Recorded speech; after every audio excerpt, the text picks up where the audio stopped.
বাড়ি থেকে যদি আর একটু তাড়াতাড়ি বেরোতাম ভালোই হতো। এই ফাঁকা গ্রামে কোনো লোকজনের বাড়িও নেই যে রাতটুকু একটুখানি আশ্রয় নেব সেখানে। দেখি ওই বাড়িটাতে গিয়ে একটু জিজ্ঞাসা করি। দাদা, ও দাদা, বাড়িতে কেউ আছেন? আমাকে একটু আশ্রয় দেবেন?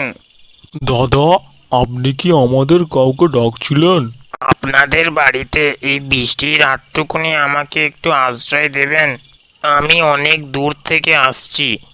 কপিলপুর জমিদার বাড়ি যাওয়ার জন্য আমি সকালবেলা রওনা হয়েছিলাম। জমিদার রাজেন্দ্র প্রসাদ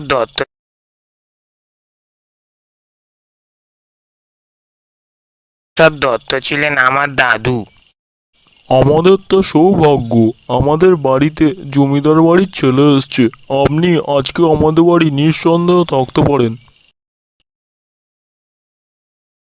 আমাদের মতো গরিবের বাড়িতে আপনি এসছেন, এটাই আমাদের অনেক অনেক সৌভাগ্য। হ্যাঁ গো, তুমি কাকে এনেছো? আহা, রাগ করবেন না। আমি কাল সকালেই চলে যাব। আজ রাতে খুব জোরে বৃষ্টি এলো, তাই ভাবলাম আপনাদের বাড়ি একটু থেকে যাই। উনি জমিদার বাড়ির ছেলে, ওনাকে ওরকমভাবে বলো না। ভগবান আমাদের পাপ দেবে। ওনার জন্য কিছু খাওয়া দাওয়ার আপ্যায়নের ব্যবস্থা করো। না না, আমার জন্য অত কিছু করতে হবে না, ছেড়ে দিন।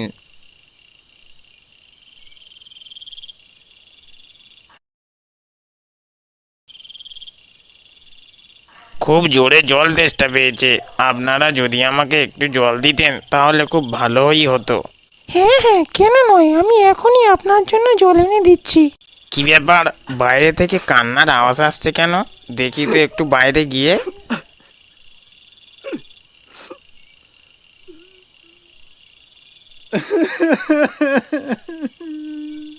এ বাবা, উনি মারা গেলেন কিভাবে? একদিন উনিও জমিদার বাবুর কাছে জল চেয়েছিলেন। জল না খেতে পেয়ে উনি মারা গিয়েছিলেন, যার জন্য আপনাকেও আজকে মরতে হবে। আমরা অনেক অনুরোধ করেছিলাম, তার সত্ত্বেও উনি আমাদেরকে জল দেননি। পালিয়ে যাচ্ছিস কোথায়? দাঁড়া দাঁড়া, তোর আজকে ঘাড় মটকাবো আমি।